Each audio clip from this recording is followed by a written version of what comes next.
நம்ம ஆட்சியில் பார்த்தீங்கன்னா இந்த அம்மா மினி கிளினிக் வந்து ரொம்ப பயனுள்ள ஒரு திட்டமாக இருக்குது. டாக்டர் ஆகணும்னா பணக்காரன் மட்டும் டாக்டர் ஆகக்கூடாது, இருக்கிற ஏழையிலேருந்து வரவனும் டாக்டர் ஆகணும்னு கொண்டு வந்தது தான் அந்த 7.5. இந்த 7.5% இடஒதுக்கீட்டில் இடையே இடம் கிடைத்த அனைத்து மாணவ மாணவிகளுக்கும் அரசாங்கமே அந்த மருத்துவக் கல்வி கட்டணத்தை செலுத்தும் என்ற அறிவிப்பை கொடுத்து அவர்களுக்கு ₹1 செலவு இல்லாமல் இன்றைக்கு மருத்துவக் கல்வி கிடைக்க செய்தது அதிமுக.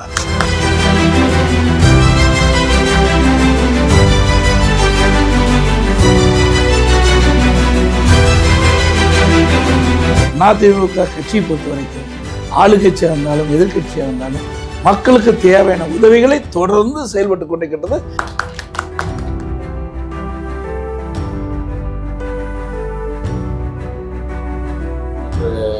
வினோதினி கண் சிகிச்சை டாக்டர் லீலா, இவங்க வந்து மகளிர் துணை செயலாளர் மாவட்ட செவிலியர்கள் இருக்காங்க இல்லையா. ஸோ நம்ம வந்து என்னென்னா இப்போ நம்ம ஆட்சியில் பார்த்திங்கன்னா இந்த அம்மா மினி கிளினிக் வந்து ரொம்ப பயனுள்ள ஒரு திட்டமாக இருந்தது.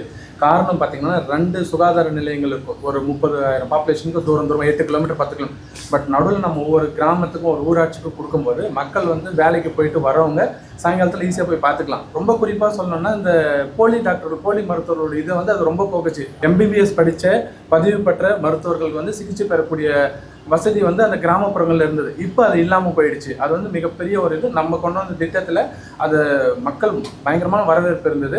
இப்போ ஒவ்வொருத்தரும் நம்ம 8 கிலோமீட்டர் 10 கிலோமீட்டர் நைட்டில் போக வேண்டிய ஒரு சூழல் ஏற்படுது. அதனால் கண்டிப்பாக அதை வந்து மீண்டும் ஐயா வந்தீங்கன்னா அதை கண்டிப்பாக எடுத்துகிட்டு வரணும்னு ஒரு கோரிக்கைங்க.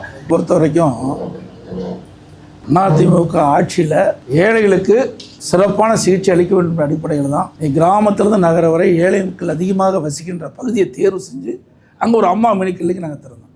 சுமார் 2000 அம்மா மினி கிளினிக் திறக்கப்படும் என்ற அறிவிப்பை கொடுத்து கிட்டத்தட்ட 90% அம்மா மினி கிளினிக் நாங்கள் திறந்தோம். ஒவ்வொரு அம்மா மினி கிளினிக்லையும் ஒரு MBBS மருத்துவர், ஒரு செவிலியர், ஒரு மருத்துவ உதவியாளர் இருந்தோம். இதில் அந்தந்த பகுதியில் இருக்கின்ற ஏழைகளுக்கு அங்கேயே ஒரு நல்ல சிகிச்சை கிடைச்சது. பக்கத்தில் அம்மா கிளினிக்கு மினி கிளினிக்கில் வந்து நல்லா பார்க்குறாங்கன்னு சொன்னாங்க.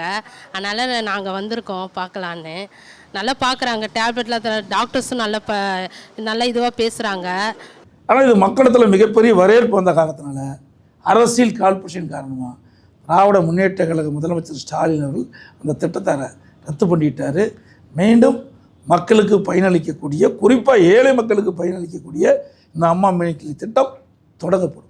ஐயா, நான் டாக்டர் விஜய் வெங்கடேஷ் ஐயா. ஃபஸ்ட்டு நான் உங்களுக்கு ரொம்ப நன்றி சொல்லுங்க ஐயா. ஏன்னா நீங்கள் சொன்னீங்க அம்மா கிளினிக் வந்து ஒரு பயனுள்ள திட்டம். அது வந்து இப்போ இருக்க அரசு அதை மூடிடுச்சு. ஆனால் அது நீங்கள் ஆட்சியில் இல்லைனாலுமே வெள்ளூர்லேயும் காட்பாடியிலையும் நீங்கள் வந்து உங்கள் கையால் திறந்து வச்சிங்க. அது வெள்ளூர் மக்களுக்கும் சரி காட்பாடி மக்களுக்கும் சரி ஒரு வரப்பிரசாதமாக இந்த வாட்டி அமைஞ்சிருக்கு. இது வரைக்கும் நம்ம இப்போது வந்து அந்த கிளினிக்கில் கிட்டத்தட்ட நம்ம வந்து 5000 பேர்த்துக்கு மேலே இலவசமாக வைத்தியம் கொடுத்துருக்கோம். அதே மாதிரி அவங்களுக்கு ஆர்த்தோசிஸ்ன்னு சொல்லக்கூடிய நடக்க முடியாத வீல் சேரோ இது எல்லாமே கொடுத்துருக்கோம். இதனால் இப்போ அந்த இடத்துல மக்கள் அவ்வளோ பயனடைஞ்சிருக்காங்க. மறுபடியும் இன்றும் என்றும் நீங்கள் வரணுன்றது எதிர்பார்க்குறது அவங்களோட எண்ணம், எங்களோட எண்ணம் ஐயா. ரெண்டாவதுங்க ஐயா, நம்மளோட முதல் ஆட்சியில் நீங்கள் வந்து நீட்டு தேர்வில் கவர்மெண்ட்டோட ஸ்டூடெண்ட்ஸ் அடிப்படையாக பாமர மக்களில் படித்து டாக்டர் ஆகணும்னா பணக்காரன் மட்டும் டாக்டர் ஆகக்கூடாது, இருக்கிற ஏழையிலேருந்து வரவனும் டாக்டர் ஆகணும்னு கொண்டு வந்தது தான் அந்த 7.5. அதை நீங்கள் எப்படி யோசிச்சிங்கன்னு தெரியல. ஆனால் அந்த மாதிரி ஒரு விஷயம் வேறு யாரும் யோசிப்பாங்களான்னு எனக்கு தெரியல. அதையும் தாண்டி இந்த வாட்டி நீங்கள் பண்ணது அதை 10% உருவாக்கியிருக்கீங்க. ஏன்னா இப்போ எல்லாம் சொல்கிறாங்க நீ நீட்டுக்கு நான் கோச்சிங் போகிறேன் இதுக்கு போன்றேன்றாங்களே தவிர எத்தனை அடிப்படை மக்களுக்கு அது கிடைக்குதுன்னு தெரில. ஆனால் அவங்களுக்கு கிடைக்க வேண்டிய உரிமையை ஒரு மருத்துவராக இருந்தால் பணக்காரங்களுக்கு மட்டும் மருத்துவம் கிடையாது, ஒரு ஏழையில் ஒரு விவசாயி இருந்தாலும் அவனோட பையனும் மருத்துவம் படித்து ஒரு டாக்டராகி மக்களுக்கு உதவணும் நீங்கள் செஞ்சதுக்கு எங்களோட மனமார நன்றிங்க ஐயா. டாக்டர் ஒரு கருத்தை சொன்னார். இன்றைக்கு அரசு பள்ளி படிக்கின்ற மாணவர்கள் அவருக்கு பயனளிக்கக்கூடிய அற்புதமான திட்டம் 7.5% உள் இடஒதுக்கீடை கொண்டு வந்து சட்டமேற்றப்பட்டு அமல்படுத்தப்பட்டு அதன் மூலமாக அரசு பள்ளி படித்த ஏழை நடுத்தர மக்கள் இன்றைக்கு சுமார் 3000 பேர் இன்றைக்கு மருத்துவக் கல்வி கிடைச்சிருக்குது. இந்த இடஒதுக்கீட்டில் கிடைக்கப்பட்ட அந்த இளைஞர்கள் மாணவர் மாணவிகள் அவருடைய பொருளாதாரம் சூழ்நிலை காரணமாக ஏழையாக இருக்கின்ற காரணத்தில் கல்வி கட்டணம் கூட செலுத்த முடியாத ஒரு சூழ்நிலை, மருத்துவ கல்வி கட்டணம் செலுத்த முடியாது.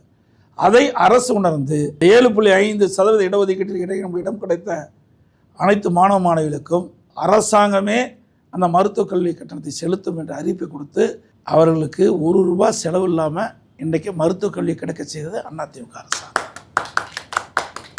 அது மட்டும் இல்லை, இன்றைக்கு அண்மையில் என்னிடத்தில் அந்த 7.5% இடஒதுக்கீட்டில் இடம் கிடைச்ச என்னிடத்தில் ஆசி வாங்க வந்தாங்க. அப்போ நான் ஒரு மாணவி கேட்டேன், தாராமத்திலிருந்து.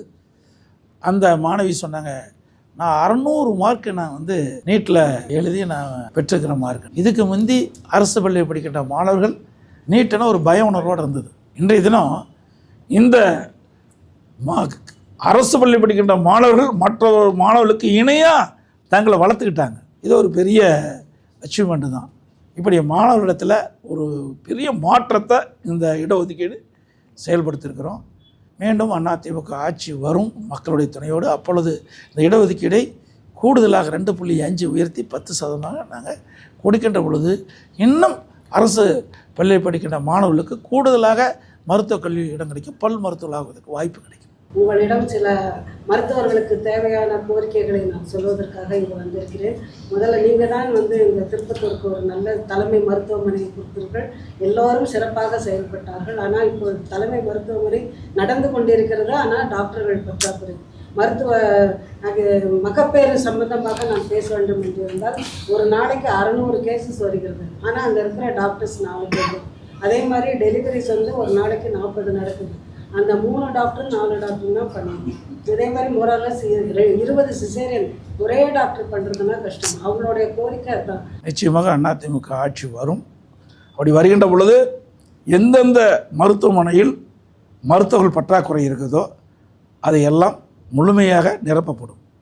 இன்றைக்கு ஆரம்ப சுகாதார மேம்படுத்தப்பட்ட ஆரம்ப சுகாதாரம் தாலுக்கா மருத்துவமனையாக சரி, மாவட்ட மருத்துவமனையாக இருந்தாலும் சரி, இல்லை மருத்துவக் கல்லூரி மருத்துவமனையாக இருந்தாலும் சரி, இந்த மருத்துவமனைகளெல்லாம் டாக்டர் பற்றாக்குறை இருப்பின் அதையெல்லாம் கணக்கிட்டு எந்தெந்த துறையில் எவ்வளவு மருத்துவர்கள் தேவை என்பதெல்லாம் கணக்கிட்டு அதற்கு ஏற்றவாறு அந்த காலி இடங்கள் அனைத்தும் நிரப்பப்படும். அதேபோல் செவிலியர்களும் தேவைக்கேற்ப அனைத்து மருத்துவமனைகளிலும் நியமிக்கப்படுவார். அதிமுக ஆட்சியில் 35,000 மருத்துவ பணியிடங்கள் நிரப்பப்பட்டோம். மருத்துவர்கள், செவிலியர்கள், மருத்துவ சார்ந்த பணியாளர்கள் சுமார் 35,000 பேர் காலிப்பட்டினம் முழுவதும் நிரப்பப்பட்டோம். தற்போது திராவிட முன்னேற்ற கழக ஆட்சியில் 11 மருத்துவக் கல்லூரி மருத்துவமனை நாங்கள் திறந்தோம். அம்மா இருக்கும்போது 6 மருத்துவக் கல்லூரி. ஆக மொத்தம் 10 ஆண்டுகள் 2019 2023 வரை 17 அரசு மருத்துவக் கல்லூரி மருத்துவமனை திறந்தோம். அங்கேயும் இந்த கோரிக்கையை வச்சுருக்கிறாங்க. மருத்துவக் கல்லூரி மருத்துவமனைக்கு போகும்போது அங்கேயும் பல துறைகளில் மருத்துவர்கள் காலியிடம் இருப்பா சொன்னாங்க. அதிமுக ஆட்சி நிச்சயம் வளர்கின்ற பொழுது அந்த மருத்துவக் கல்லூரி மருத்துவமனையிலும் எவ்வளவு இடங்கள் காலியாக இருக்கின்றதோ தேவையான அளவுக்கு மருத்துவர்கள் நியமிக்கப்படுவார்கள், செவிலியர் நியமிக்கப்படுவார்கள், மருத்துவ சார்ந்த பணியாளர்களும் நியமிக்கப்படுவார்கள்.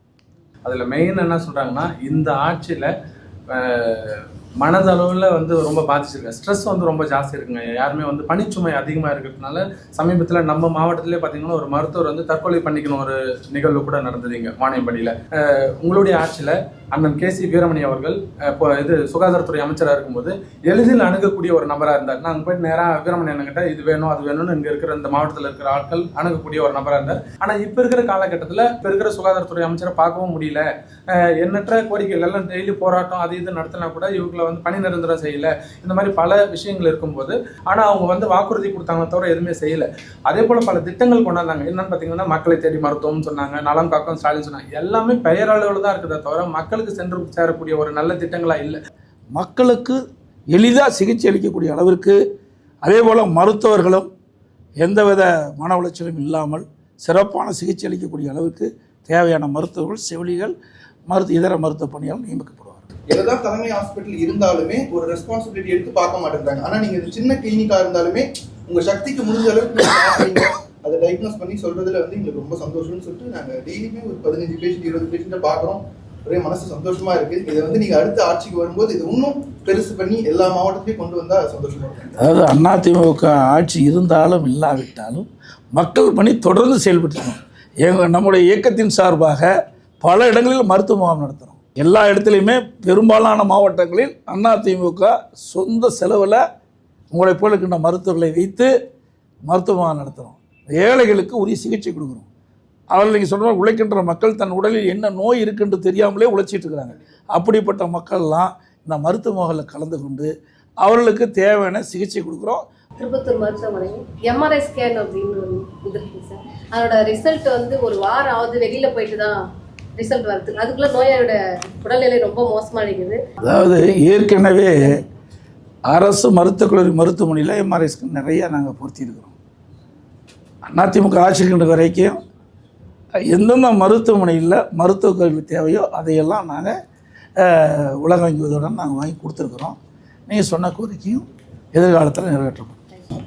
ஆக்சுவலாக நான் சொல்ல வந்தது என்னங்கய்யா, மக்களுக்கும் பாதுகாப்பு இந்த ஆட்சியில் இல்லை, மருத்துவருக்கும் இந்த ஆட்சியில் பாதுகாப்பு இல்லை. அதுக்கு பார்த்தீங்கன்னா கிண்டியில் அவ்வளோ பெரிய மருத்துவமனையில் ஒருத்தனை போய் குத்திட்டு வராங்க. இதே அடுக்கம்பாறை வெள்ளூரில் உள்ளே போய் ஒரு பேஷண்ட்டை இது பண்ணிட்டு வராங்க. ஸோ மக்களுக்கும் பாதுகாப்பை நாங்கள் இழந்துட்டோம். மக்களை காப்பாற்றுற மருத்துவராக இருந்து எங்களுக்குமே இந்த பாதுகாப்பு இல்லை. ஸோ பணியில் போகிற ஒரு டாக்டரும் அங்கே போகும்போது ஒர்க் ப்ரெஷர்ன்றதோட நம்மளோட லைஃப் ப்ரெஷர் அதிகமாகிடுச்சு. ஸோ அது வந்து இது வரைக்கும் நம்மளோட ஆட்சியில் இருந்ததும் கிடையாது, இருக்கவும் இருக்காதுன்றது எங்களுக்கு தெரியும். ஆனால் உங்கள் வாயால் எங்களுக்கு பாதுகாப்பு அளிக்கன்னு நீங்கள் சொன்னால் அதுவே எங்களுக்கு தெய்வம் சொன்ன மாதிரி. ரொம்ப நன்றிங்க ஐயா. அதிமுக ஆட்சி பொறுத்தவரையும் மருத்துவர் மட்டுமில்லை, ஒட்டுமொத்த மக்களுக்கு பாதுகாப்பு அளிக்கப்படும். சரி.